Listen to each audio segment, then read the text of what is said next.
Hello and welcome to Sangelot. My name is Farley and behind the camera is my beautiful wife Ola.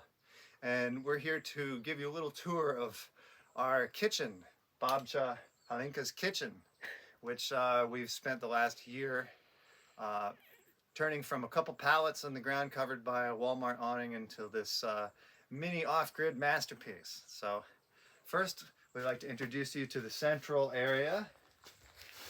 And Ola, feel free to chime in if there's something you'd like to add. Okay.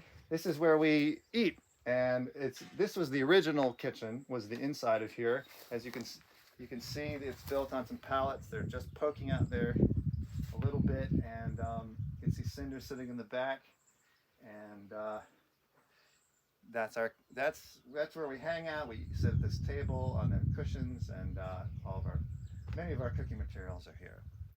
Okay, so there is some hammocks that we keep our fruit in. We actually have only a really tiny little fridge for very special things. And the rest of our produce is all out in the air. And here we have all our bulk foods. We keep our jars and we refill all our grains and dried foods in bulk. I'd like to also point out the cast iron collection. Every camp kitchen needs cast iron, of course. Yes. And our knife blocks, which are very fancy looking and aren't expensive at all on Amazon and from some random Chinese factory. Okay. Okay, now let's look over here, and this is our pantry. Okay, pantry. And indoor yoga space and music library. So we keep some bulk foods here, a few things for the bathroom, and then our collection of jazz, Bach, and Mozart. And all these shelves are recycled. They used to be hanging in our friend's kitchen, and she was remodeling, so we got these gifted, and they fitted absolutely perfectly. Thanks, Laurel. Okay, you look out front. Maybe we could look from back here and just get a view of the whole thing.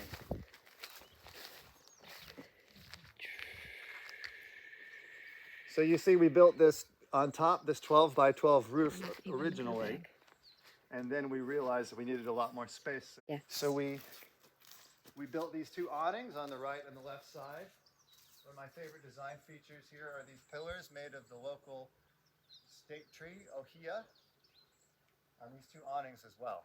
So how about we come and look now at the kitchen, at the cooking and dishwashing area.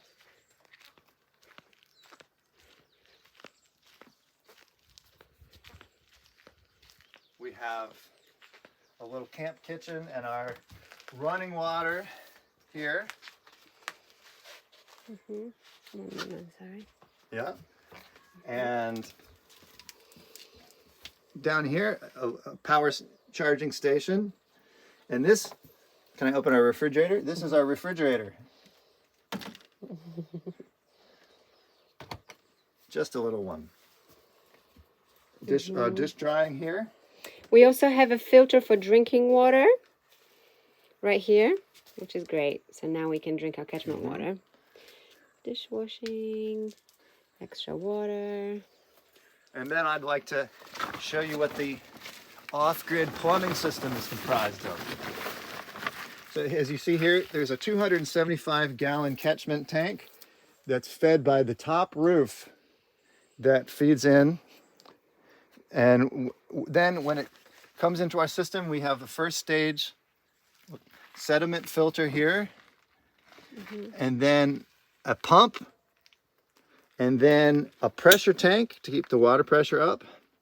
And then that goes out and up to a on-demand propane water heater, which supplies hot water both to the kitchen and then coming around here to our shower.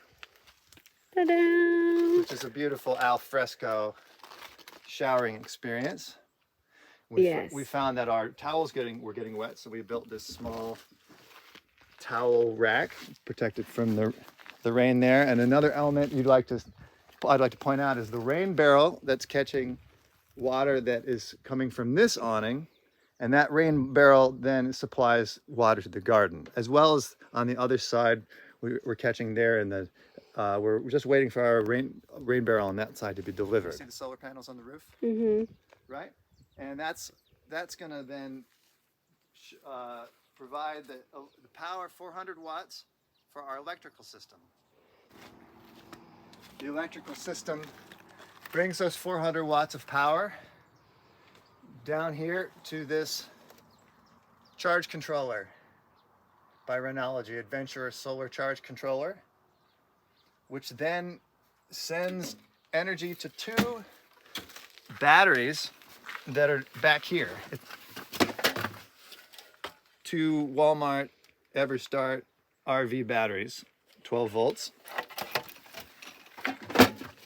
And those provide energy to, on the other side of this wall, to the power inverter that changes the DC 12 volts into 120 volts AC, thanks to Nikola Tesla, who came up with this concept of alternating current.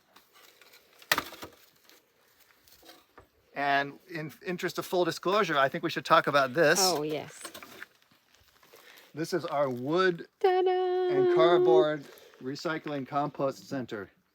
So instead of going to the dump and just having them dump it who knows where, we decided, well, we need a bridge across this particular ravine we have, because we have a nice little property back there that we'd like to go back and sit and have coffee every now and then. So we thought, well, let's make a bridge. So we've been doing that. We've been throwing wood and leftover plywood and cardboard and paper, no plastic, and we are slowly building a bridge to our next beautiful property, and one day perhaps we can give you a tour of that. Is there anything else we'd like to show them, Ola? I think it's pretty good. Okay. Our blinds? Oh yeah, we have, as you notice, If this you is can an pose it. outdoor. This is an outdoor kitchen. So we sometimes it rains, and it rains kind of into the kitchen because of the design of the roof. Is a flat roof, not an A-frame roof, so we can see the stars at night from the kitchen.